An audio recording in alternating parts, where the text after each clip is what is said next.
So today I am going to show you how I created this Tangram pattern. At the end I also attached a video of a very similar chevron that I made using the same technique shown in this video. I hope this helps. Okay, so the first thing I do is I go through and label each shape with the color that I would like to put there in a random pattern. And then I will pull all of the first color I'm going to be glittering. In this instance, I always go from the darkest to the lightest color. So if I do have white on my tumbler, I do that last. This helps eliminate the possibility of cross-contamination of other glitters throughout the process, as it is going to land on those after they're glittered. And though they are sealed, it would become more evident on white if anything did stick to that area. So my video did not record from the beginning like I thought, so you do see me mid-process here on the gold, but I have pulled up all the gold. I'm using Mod Podge mixed with a little bit of gold paint to help tint the background so that it potentially won't have to have two coats. I did end up doing two coats on the gold and the teal. The coral went down in one coat, and then the silver and white only required one coat on this cup as well. But you will see me kind of wedging my paintbrush into the edges of the vinyl that's remaining on the cup. I did not film applying the vinyl. This is a 24-ounce plump from the Steel Magnolia. There is no taper. This is my preference in cups, especially when applying a full wrap of vinyl. I place it all the way around with the backing on the vinyl. I tape one side to the cup, then I go back to the other end, pull back a section of that and cut it off on the backing, stick it down, and then I roll the cup as I pull the remaining of that backing off to the other side. And there are never any ripples or anything on my plumps when I use that technique. So that also works well for the 12-ounce shorties from the Steel Magnolia, as well as the 32-ounce plumps. I did do it with a handle on the coffee mug. And in that instance, I kind of just spliced the pattern around the handle, which is a little bit more tedious. So,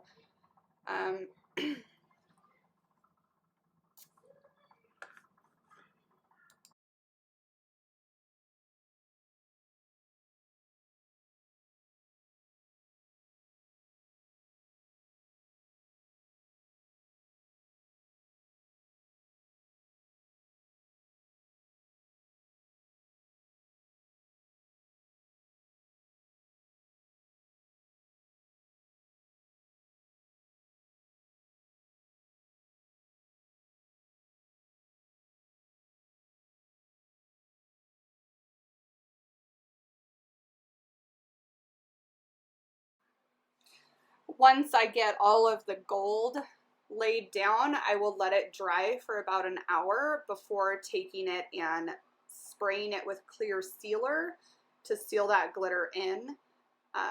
Then I will let that completely dry before coming in and peeling up the stickers for the next color. The gold that I'm using here is Cleopatra from Peach Yellow Glitters.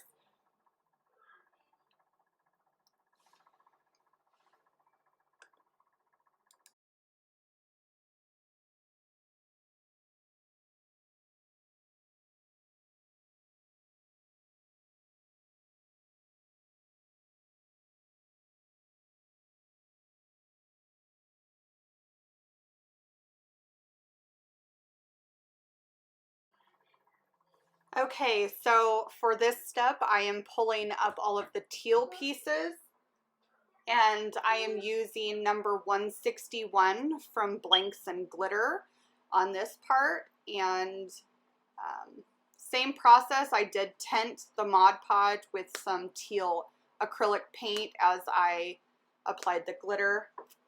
And as I said previously, I did do two coats on the teal for this.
Okay, so I'm proceeding again with the same process as before. The coral orange here is Orange Julius from Peachy Olive Glitter.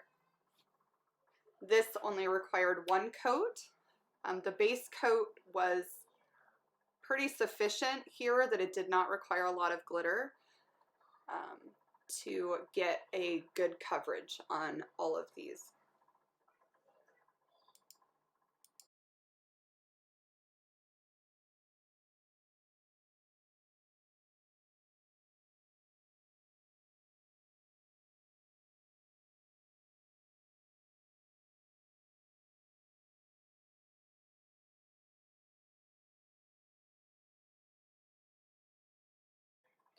So here I've pulled all the stripes out for the silver and gone ahead and done the silver white. And that glitter was Watch Your Step from Nicole Moret Original. Now I've pulled up all the white pieces. The glitter I used for the white was Golden Opal .008 from Sass & Crafts. After I've sealed all of those layers very well with glitter, I did come in with Quick Coat from Counterculture DIY and applied a generous coat of that. When that was dry after about 40 minutes, I came in with 2 coats of Fast Set Ultra Clear. Now I know a lot of people don't like putting Fast Set Ultra Clear on their light colored glitters. I personally haven't had any issues with that. I've never had it yellow my cups. That being said, use at your own discretion. I did use the same template that I used to do the Tangram pattern and cut out the arrow shape so that when I do come in and apply my striping, I do not have to place it line by line. What you just saw printing, the Aztec print, is clear printable vinyl. It can be found on Amazon. The only discretion that I will put out there about it is that once it is on the cup, you do want to seal it with very light coats of clear spray. It will bleed under Quick Coat or epoxy without some sort of spray paint clear sealer over it. Here's my lines that I'm going to use for the straight portions of the Tangram. I did create whole chevrons and half chevrons, as the Tangram does have both throughout my pattern. And I've gone and laid those all out to apply to the cup.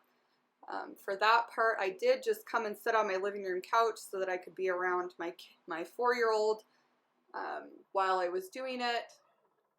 So you'll see me here applying first the clear printed vinyl. And this was random as well. I didn't necessarily have pre-designated spots that I had wanted to put these. I just kind of eyed where I thought it would look good as I moved forward.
As I started this next process, I did start with the straight line first, and I took it all the way down to the bottom. And then what you will see me do is cut out the line that goes in between my chevron of the same color, and I don't want that line going through that.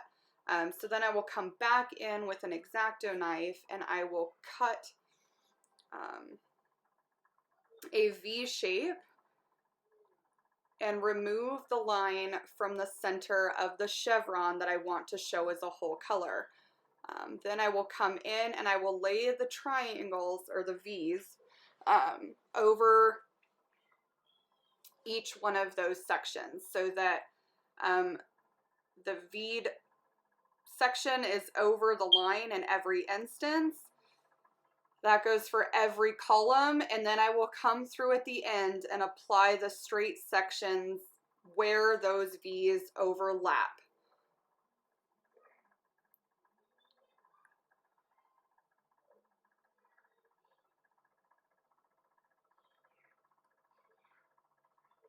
And that's your finished project there before its last coat of epoxy, and here it is in natural lighting.